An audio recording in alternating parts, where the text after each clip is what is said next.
नमस्कार शेतकरी बंधूंनो, स्वागत आहे आपलं कृषी समृद्धीमध्ये. आणि मित्रांनो, आपल्या राज्यातील पीक कर्ज घेणाऱ्या शेतकरी बांधवांसाठी आरबीआयचे गव्हर्नर संजय मल्होत्रा यांनीच एक अतिशय महत्त्वाचे जे गाईडलाईन आहेत त्या जाहीर केलेल्या आहेत. आणि मित्रांनो, त्यांनी आपल्या जे काही पीक कर्जाची परतफेड करणारे शेतकरी असतील किंवा ज्या शेतकऱ्यांना पीक कर्ज घ्यायचं असेल, आणि शेतकरी बांधवांसाठी एक अतिशय महत्त्वाचा जो निर्णय आहे तो घेतलेला आहे.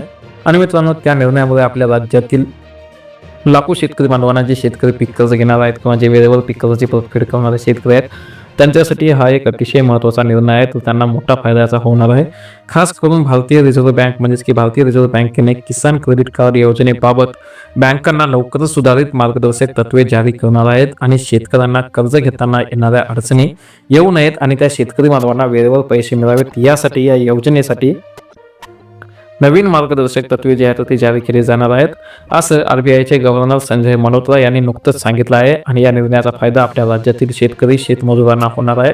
आणि या निर्णयामुळे आपल्या शेतकरी बांधवांना मोठा दिलासा मिळणार असून याचा फायदा आपल्या राज्यातील लाखो शेतकरी बांधवांना होणार आहे, अशी अपेक्षा जी आहे ती व्यक्त केली जात आहे.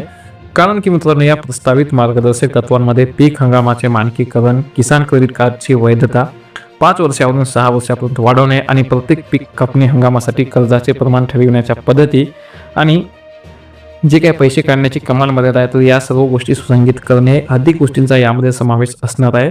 आणि या संदर्भातील मसुदा तसेच मार्गदर्शक तत्वे लवकरच जारी करण्यात येईल, असं गव्हर्नर मल्होत्रा यांनी सांगितलं आहे. आणि मित्रांनो, आरबीआय कडून आपली जी केसीसी योजना आहे त्या योजनेचा व्यापक आढावा जो आहे तो घेण्यात आलेला आहे, जेणेकरून या योजनेची व्याप्ती वाढेल आणि कार्यपद्धती अधिक सुलभ होऊन नव्याने निर्माण होणाऱ्या कर्जांची पूर्तता होईल, असं यामध्ये नमूद केलेलं आहे. आणि सरकारने किसान क्रेडिट कार्ड योजना 1998 मध्ये सुरू केली आहे. आणि त्यानुसार शेतीच्या विविध टप्प्यावर शेतकऱ्यांच्या आर्थिक गरजा पूर्ण करणे हा या योजनेचा उद्देश आहे. आणि या योजनेच्या माध्यमातून पीक लागवड, काढणी पश्चात कामे आणि विपणनासाठी कर्ज, त्यासोबत घरगुती गरज आणि शेतीमाल वाटेसाठी खेळते भांडवल, त्यासोबत शेतीशी संलग्न व्यवहारासाठी गुंतवणूक कर्जाच्या स्वरूपात आर्थिक सहाय्य पुरवले जाते. आणि या सर्व बाबीसाठी आपल्या शेतकरी बांधवांना वेळेवर आर्थिक सहाय्य देऊन शेती क्षेत्राच्या विविध गरजांची पूर्तता करण्यासाठी राष्ट्रीय कृषी आणि ग्रामीण विकास बँक नाबार्डने विकसित केलेल्या मॉडेलवर ही योजना आधारित आहे.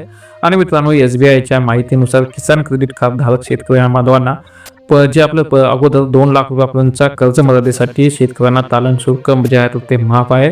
आणि टॉपअप व्यवस्थेच्या बाबतीमध्ये आपल्या शेतकरी बांधवांना 3 लाख रुपयांच्या कर्जासाठी तालन शुल्क सवलत दिली जात आहे. आणि त्यासोबतच 3 लाख रुपयापर्यंतचं जे कर्ज आहे तर त्या कर्जाची वेळेवर परतफेड करणाऱ्या शेतकरी बांधवांना या योजनेअंतर्गत प्रोत्साहन म्हणून 3% व्याज सवलत देण्यात येणार असते. आणि या सर्व गोष्टीसाठी नेमकं कोण पात्र अपात्र आहे पाहायचं झालं तर आपले शेतकरी असतील, जे वैयक्तिक शेतकरी असतील किंवा संयुक्त कर्जदार म्हणजे सामायिक जमीन ज्यांच्याकडे असेल, जी स्वतः त्यांच्या मालकीची असेल, आणि जे काही शेतकरी शेती करणार असतील किंवा काही शेतकरी असे असतात जे दुसऱ्याची जमीन भाड्याने खंडाने करणारे शेतकरी असतील, तर ते सुद्धा यामध्ये येत असतात. त्यासोबत काही शेतकरी असे असतात जे तोंडी करारावर शेती करणारे शेतकरी असतील, वाटेकरी असतील, त्यासोबत शेतकऱ्यांचे स्वयं सहायता गट असतील, ज्यामध्ये खंडाने शेती करणारे वाटेकरी शेतकरी यांचा जो आहे तो या योजनेमध्ये समावेश आहे. या योजनेअंतर्गत जवळपास 3 लाखापर्यंत विनातारण कर्ज मिळणार आहे. त्यासोबत हे कर्ज अगोदर 5 वर्षासाठी होतं, ते आता 5 वर्षावर जी मुदत आहे ती वाढून 6 वर्षे करण्यात येणार आहे. त्यासोबत या कर्जावर जे तारण शुल्क आहे ते सुद्धा माफ करण्यात येणार आहे. आणि शिवाय जे शेतकरी आपले वेळेत पीक कर्जाची परतफेड करणार असतील तर त्यांना 3 लाख रुपयांच्या पीक कर्जाची वेळेवर परतफेड केल्यास त्यांना व्याज म्हणून 3% सवलत सुद्धा देण्यात येणार आहे.